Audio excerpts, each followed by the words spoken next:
Good morning, everybody. It is, what's the date today? May 30th. I'm Jane Johnston with Briar Hill Group at Remax Close, and welcome to the Victoria Real Estate Show with... Hey everybody, Andrew Plank here with the Vibe Real Estate Group, and I'm with Rolla Page. We also have our wonderful Jen Lowe, mortgage broker at DLC Modern Mortgage Group. How's it going? How's your week been going, everybody? Good. Yeah, I've been in systems a lot, and I've also got lots of good key handovers this week, so that's good times. Oh, good. Yeah, end of month. Busy. So tell me, Andrew, do you look at your schedule before you go, let's do a possession at this time? Sometimes it kind of depends on what sellers are looking for when we're negotiating. We definitely look at it, but and now that I'm doing volleyball on Tuesday nights, ideally I'm not giving keys away on 6 o'clock on a Tuesday, but you know, these are the things, right? Clients come first, but if all things are equal and we can make it work for a date and time that flows for everyone, that's the best. And we did actually have set up for 6 o'clock for possession on property in Sydney on Tuesday, but we were able to get 4 o'clock keys because everything had closed, and it all worked out. Yay, good for you. Yeah. Oh. I feel like we have it engraved in our minds, though, like either go with the 15th closing date or end of the month, beginning of the month, which is the two busiest times for lawyers as well. Oh, really? You know what? Okay, then I'm going to start changing mine to the second and the third week or whatever. Yes.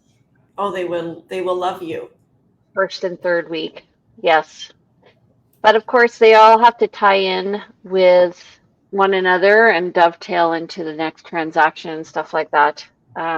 Yeah. I had an interesting experience on Friday night, a week and a half ago.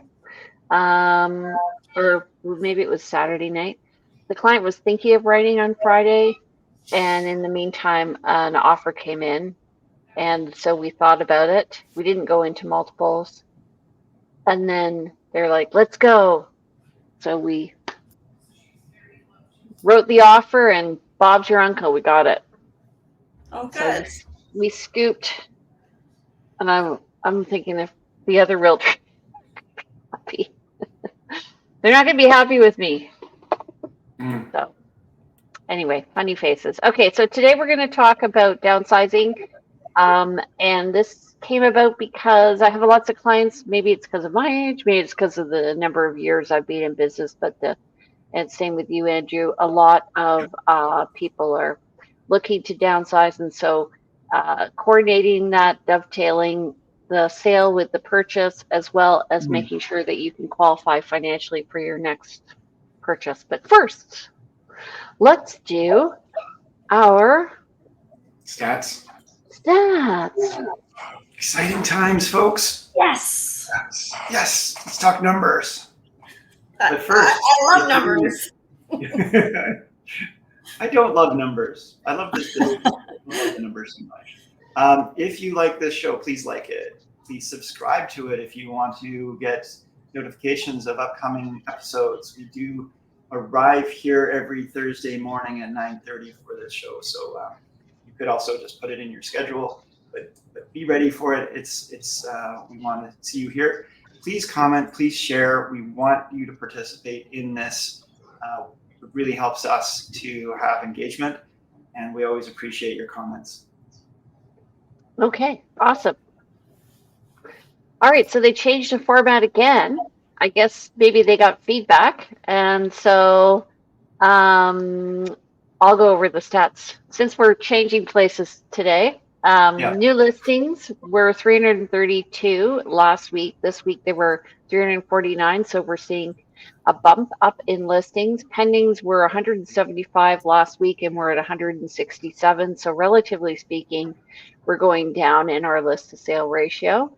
Price decreases went from 136 to 167. So this is an increase. This actually follows what we're saying for the list to sale ratio. So people are getting real on their pricing. And what's interesting is the pendings equal the number of price decreases, so 167.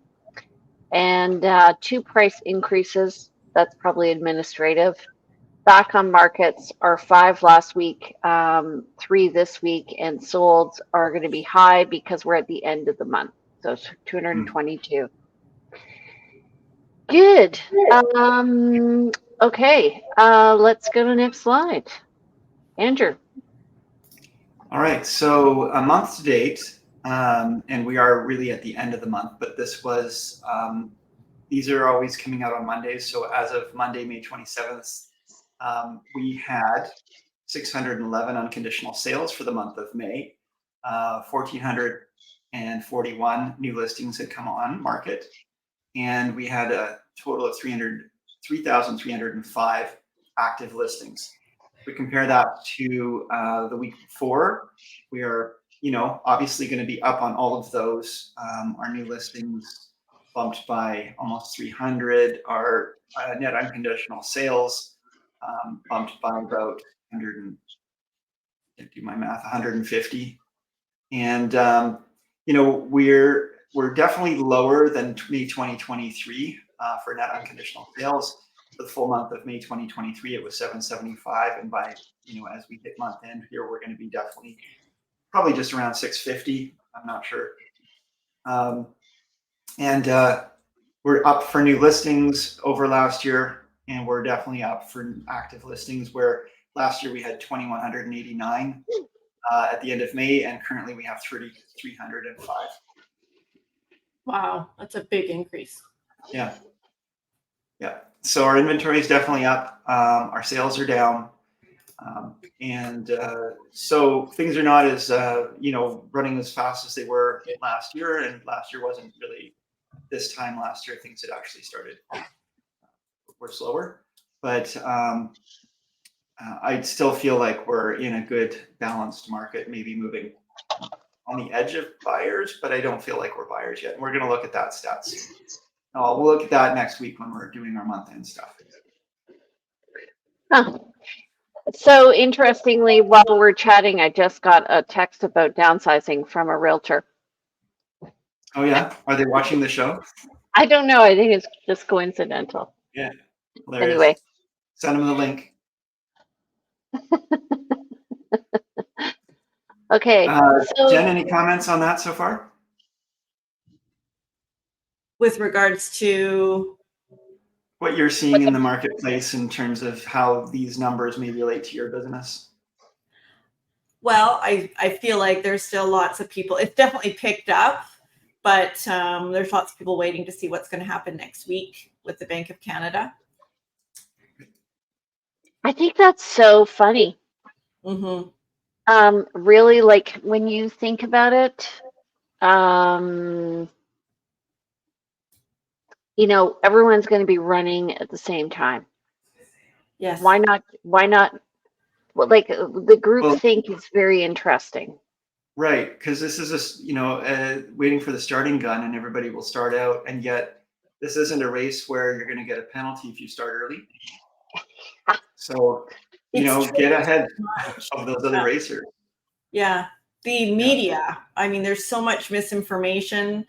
The amount of people that do call, and I don't want to lock in my fixed rate until after next week. Well, your fixed rate isn't going to be affected, right, by the Bank of Canada. But anyways, yeah, it's fair enough. Yeah, misinformation, confused information, and definitely, folks, talk again to your lender if you're trying to make a decision around what to do with your the strategy around these things, because they are in the know. And they've got their finger on the pulse. So I was trying to explain to somebody that when you write your offer is not when you're tied to the mortgage rate, and that if the mortgage rate the lending rate goes down, you can have your completion after June 5th or August, July, whatever. But, get in now while everybody is not looking, and then negotiate your good deal, get your rate later, right? And that's the advantage of using a mortgage broker, in that I'm constantly watching the rates with those lenders, and we can move your mortgage from one lender to another if there's a rate special or what have you. Whereas your bank can quite often, they get you into the one rate and then you're done. You would have to reach out to them to see if the rate could drop. Yeah. Okay, right. Okay, speaking of what's going on, Jen, what is going on with the financial report? Yeah, well, we are waiting to see. The Bank of Canada meets on June 5th, and that will, I'm thinking we're going to have a rate reduction of 0.25% from prime rate. So there's definitely been a bit of a switch to people considering variable rates, hoping to take advantage of those lower variable rates as the rates come down. So one thing you mentioned, I don't know, like a few months ago, was people who are looking to renew in November or whatever should start now. Why is that? To secure a rate, not necessarily November, but we can secure a rate for 120 days. Okay. Yeah.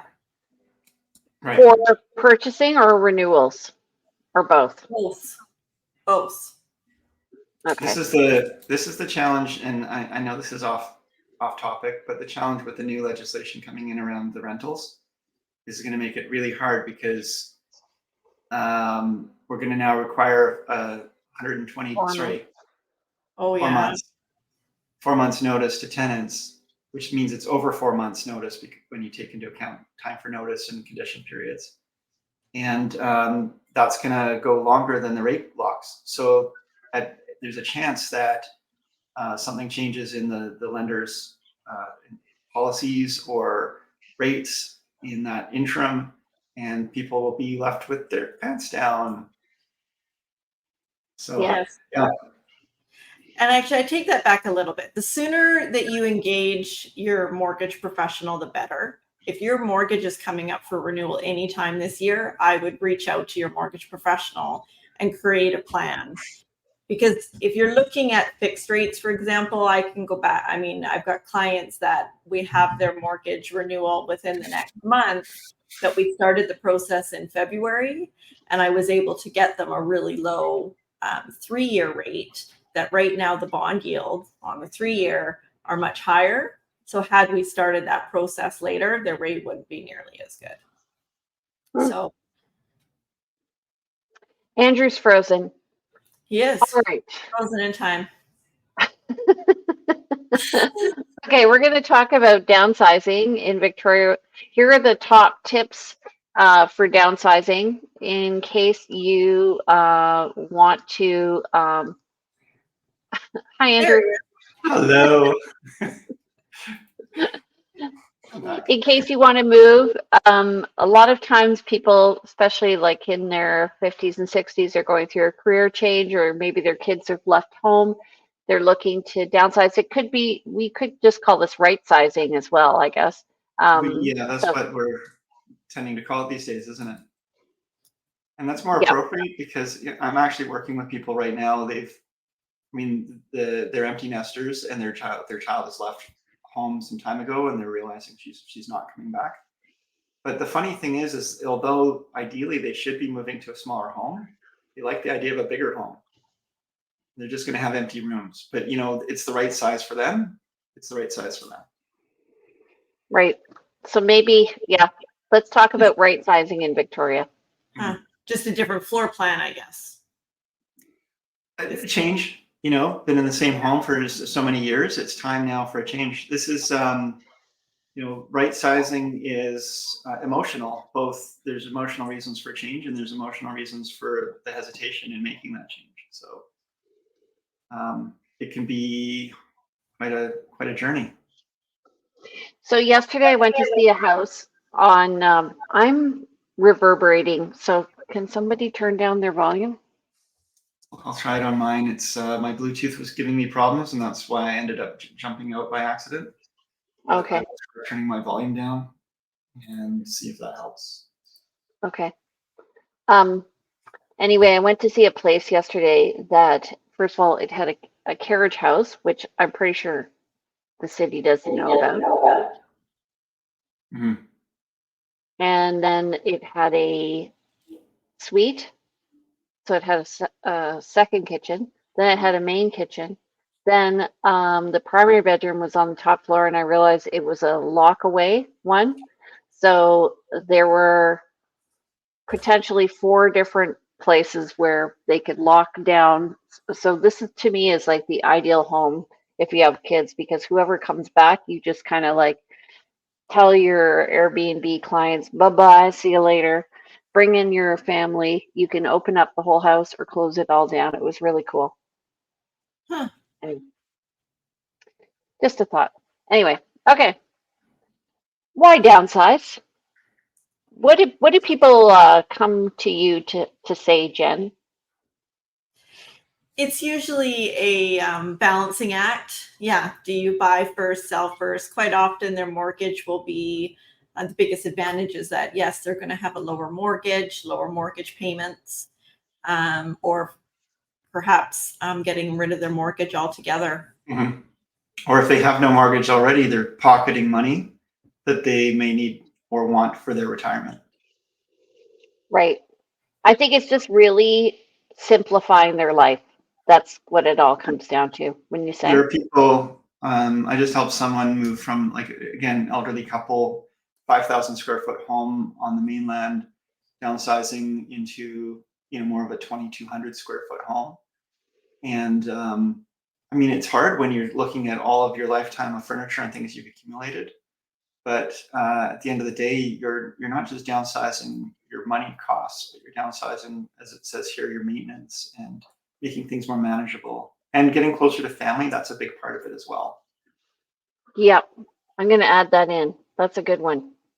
It's true. People follow their kids, I find. They do.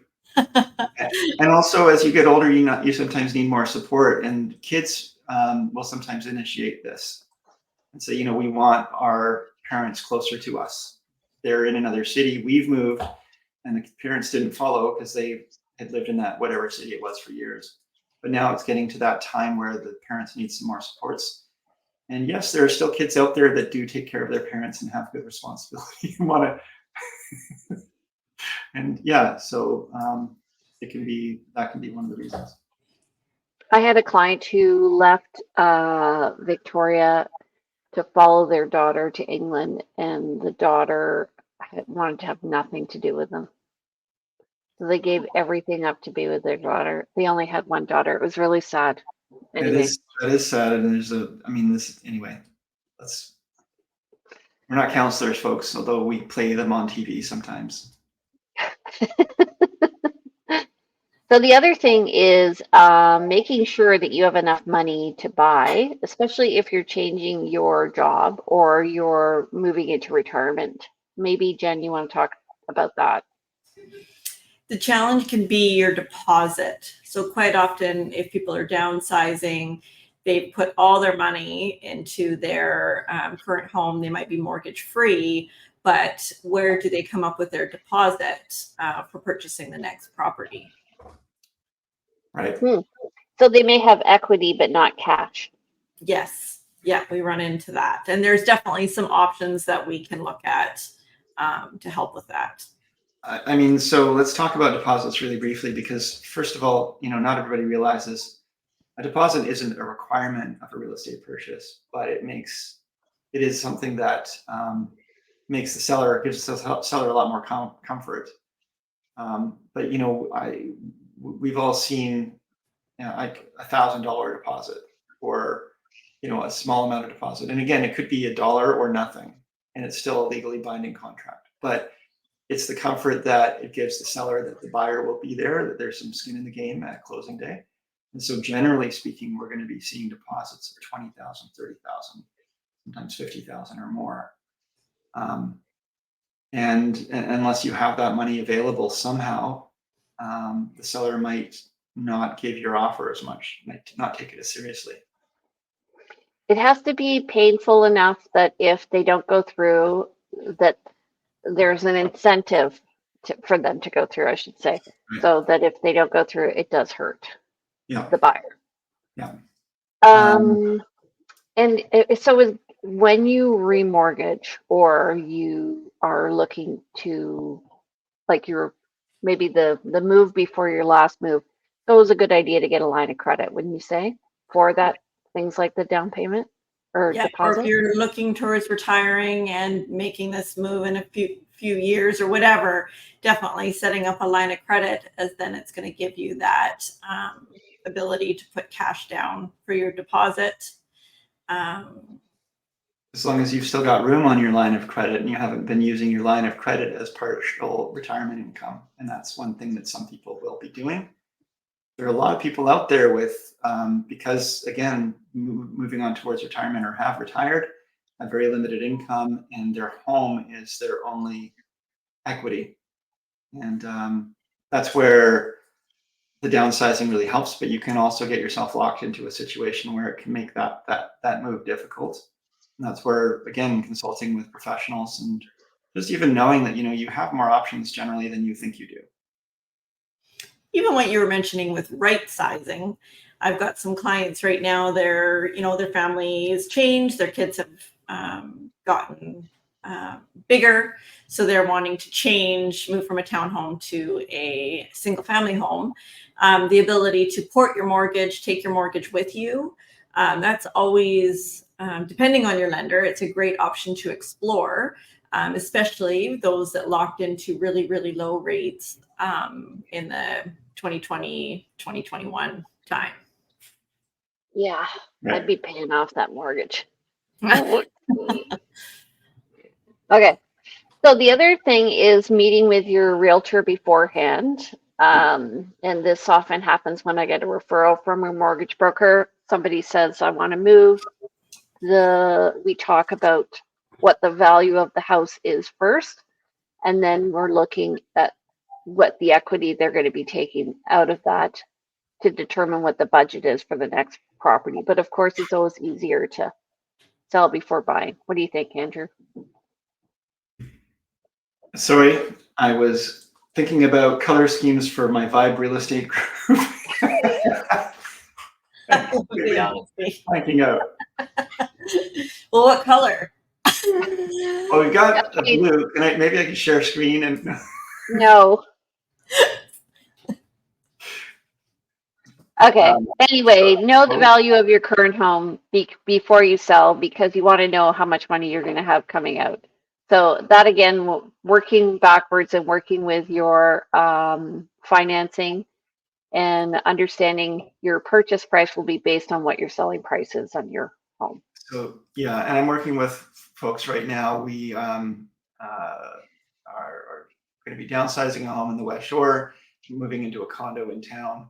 And the very first thing to do and understand is, before we start shopping for a condo downtown, is understand what are they going to be able to get out of the home, and that just defines and helps to focus our efforts for what to look for. And even though we aren't really in a position of buying without having the home under contract, because we can bridge, but we still need to have a firm contract. It's not helpful to go and look for properties, let's say in the $900,000 range, when you can only afford $800,000 based on what you're going to sell your home for and net out after the costs of sale and purchase. Yeah. And so just having that really helps focus. And also, I find one of the things, because this is an emotional process, people, not only do they have to determine how they're going to fit themselves into a smaller space and get through that kind of journey of emotionally letting go of their belongings, not just their home, but their belongings, into a smaller space if they are downsizing as part of their right sizing. So just that process can take some time. And it's really important to know that if you are going to put your home on the market and commit to selling it, that you've proven to yourself that there are a number of options on the market that continuously are coming up that are going to be available to you. In other words, don't try to sell your home only to go find a needle in a haystack, one of a kind property because you're at the top of your price point. Just even to find that, it's that could be problematic for everyone, and you could end up without a home. And also just really looking for what's important. So this is like on the new home, what's important. So you were talking about people moving into a bigger home. Maybe they're looking at the way they're using their space, changing their lifestyle. So interesting. I just helped a buyer. They're going to be selling their property, but they wanted to purchase a home. We looked at a property in Royal Bay, and it had a large lot, and so they were kind of having second thoughts. So we did an aerial, and we looked at every single property in Royal Bay to determine which properties had big backyards, and there were only about 5. Right. And I'm like, well, you can wait for those other 4, or you can go for this one. Right. So we're going for this one. That's sometimes, yeah, because it's people don't have that sense of scale because they're not seeing it all the time. So someone unfamiliar with Royal Bay might think, oh, this one's got a big yard, so other ones will as well. But you're able to give them that that understanding that no, actually, it's pretty rare to have a large yard in Royal Bay. Yeah. And the visual is proof, and that's awesome. How did you do the aerial? Like just with a drone? No, we did. We went to CRD maps. Yeah. We just did a big picture view of all the developments there. And so you were able to see where the houses and the carriage houses are, or the garages. And the ones with the double car garage attached tend to have bigger yards. And then we looked at where the layouts of the houses were on the lot. It's actually simple. It sounds simple. CRD Atlas. Just Google CRD Atlas, folks. Capital Regional District Atlas. And it's really useful. The different municipalities do have their own GIS sites as well quite often, but the CRD Atlas will capture pretty much all of them. Yeah. You know what the essential thing though was, so this is interesting, is having a discussion with people on what is their priority, because you know, and Andrew, I'm sure you'll agree, when you're going around and you see somebody fall in love with the home and you realize it has none of the characteristics that they were saying they wanted. Yeah. You really want to stop them making a mistake. You do, and yet at the same time, you really need to understand what it is about that home that doesn't match everything they've told you that they are now liking. And there was an interesting conversation with some clients recently. This is really timely, this discussion, because I've got a number of clients in this process, and it's probably because I've gotten 18 years in the business and grown up with people, and now we're all sort of moving into that phase. But they were, where were we going to go? They were saying, like, we started out looking areas like Broadmead, moving from one area to another, and just they started looking for something kind of specific. And I had a conversation. We got kind of dialed in on what they're looking for. The next thing you know, I get a call like, hey, I went through an open house on this waterfront in the Highlands. It's lakefront in the Highlands. I really like it. Can we go look at it? And completely different than what they were looking for. And then there's, maybe we consider something downtown, and it's completely, again, a different thing. I had a conversation, realized you guys are really just looking for a change. You've been in the same place for so many years. And what that change looks like, it could be a downtown condo. It could be a lakefront on Prospect Lake or Fork Lake or whatever. Or it could be, just a new home in Broadmead. It could be any of these things, as long as it represents a new chapter in their lives. And so it's really hard to define what they're looking for, but they're looking for both a space and a feeling. And we've been talking it through, and every time they say, well, we really like this, we were just out yesterday, we really like this about this home. And then when we talk a little further about it, it's like, okay, well, you said you want this, this, and this. And essentially, just like you did with the Royal Bay property, sometimes you realize somebody's seeing something and they're not going to find better. And it's really important they know that. On the other hand, they might be falling in love with something and saying like, well, really kind of want to do this, and remind them of the reasons of what they're trying to do, and just let them know that, you know what, I think it's worth you spending a little more time to find something that's going to work better for you long term. Because if you're going to spend another 20 years in this home, what's another month of looking at properties to find you the very, very right one? You're not going to find the property. No, You're going to good find point. the most compatible property. So I'd say if you're 80 to 85% there, you're doing really well. Yeah. But if you're 70% and going like, well, you know, this could work, like, that's not really worth making the move to make that change yet. Yeah. And of course, I don't want to get in the way of of people's decisions, but I do want to make sure that they are not making a decision that it's kind of hard to extricate themselves from if they get into that place and say, you know what, this really didn't work for us. Which is why the old adage, location, location, location, is key, because you can't change location. You can change the color of your paint and your carpet. You can change maybe your kitchen design, but you can't change your location. So very important. Yeah. Okay. Which is exactly what we're talking about here. Looking at neighborhood. So often, so I have a client, we were looking last week, and we were looking for character homes, and primarily we were looking James Bay and Fairfield, but we just realized that not a lot is coming up.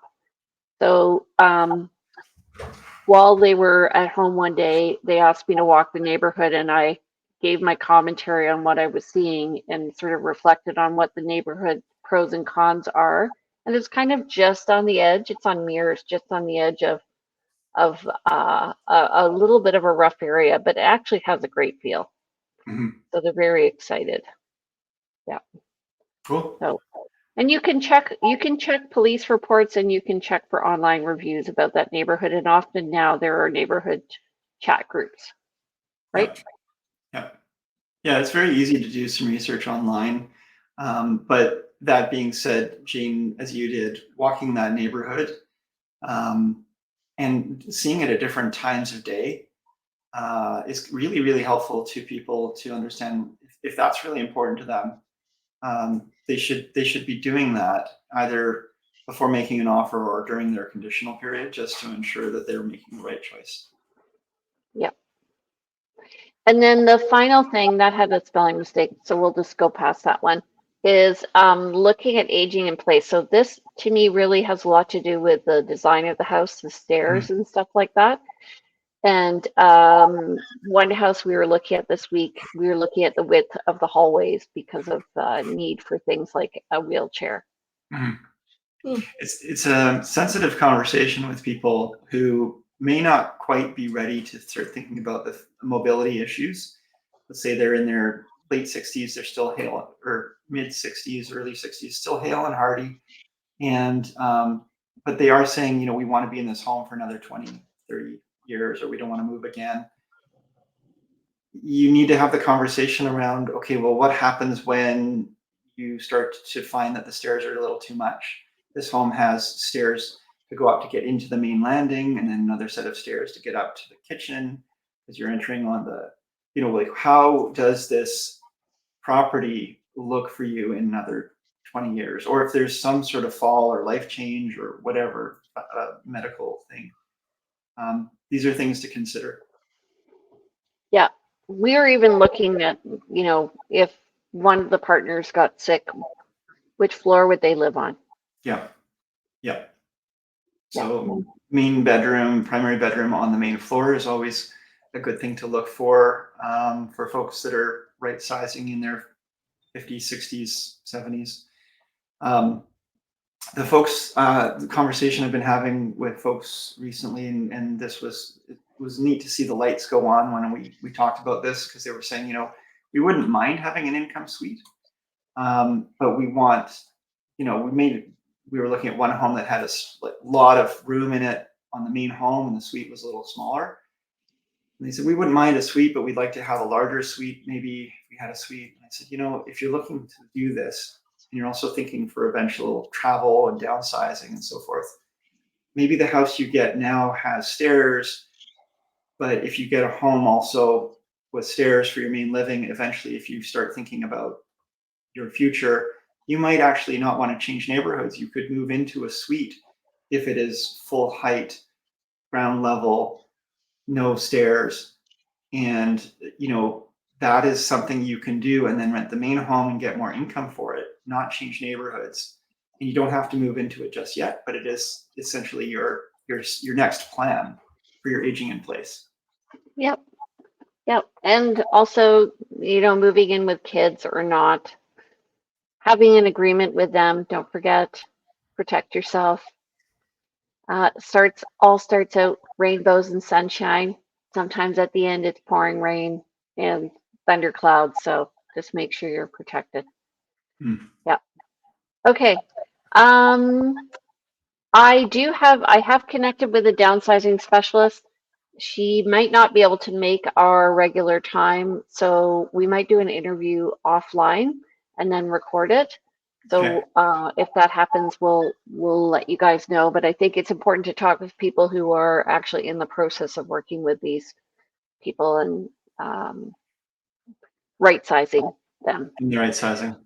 So what's the takeaways, folks? Like, talk to your lender early, talk to your realtor early, just to get everybody on the same page and start to get that advice that can help direct your attentions early. Really consider what your needs are. Talk to your partner too. If you're partnered up, about your needs, talk to your family too. Those are kind of things that you might want to consider when you're thinking about your right sizing, downsizing. You guys want to wrap any of that up? And get a team in place, and often your realtor will be working with people who can help you, so you don't have to go through it all by yourself. I find a lot of people overthink it, and we go through this all the time. It's easy for us, like, here, talk to that person, talk to that person. So, and there are definitely companies out there that do the downsizing supports. They will pack for you, they will organize for you, they will make sure that the photos are gathered together in one spot. They do this over and over and over again for people, and they know what they're doing. Yeah, so you don't need to touch every single piece of every picture. Yeah. That's what takes a long time, I think. Okay, so I have to get going, so how about we just close out now, if that's okay. Don't forget, you guys, we are on every Thursday morning at 9:30, so if you have questions or you want a topic covered, please message either Andrew or myself, or even Jen. And how do they reach you, Andrew? Yeah, I'm at 250-360-6106, or email me at info@andrewplank.com, and I'm happy to converse with you about all things real estate, or things that are not real estate. Why not? Let's just let's get to know each other. Okay, and is your website andrewplank.com now, or? It sure is. It still is. We've got a Vibe Real Estate coming that will probably transition all team stuff too, but andrewplank.com. It's been around for years and is going to have a lot of info there, including these shows, links to the shows. Awesome. Jen, how do people reach you? Yeah, I'm at 250-217-4925, and email is j.low@dominionlending.ca, and my website is jenlow.ca. All right, and if you want to reach me, I'm Jane Johnston with the Briar Hill Group at Remax Camosun. You can reach me at 250-744-0775. You can email me at briarhillgroup@gmail.com and visit me on the web at briarhillgroup.com. Don't forget to check out these shows and more at victoriarealestateshow.com. And if you want to follow me, I'm so much fun on Instagram at realtyteacher_remax_Victoria, or you can follow our group at Briar Hill Group. Take care, everybody. Gotta go hunting. Have a great week. We'll see you next time. Bye, guys. Thanks, Jen. Thanks, Jane. See you next week. See you next week.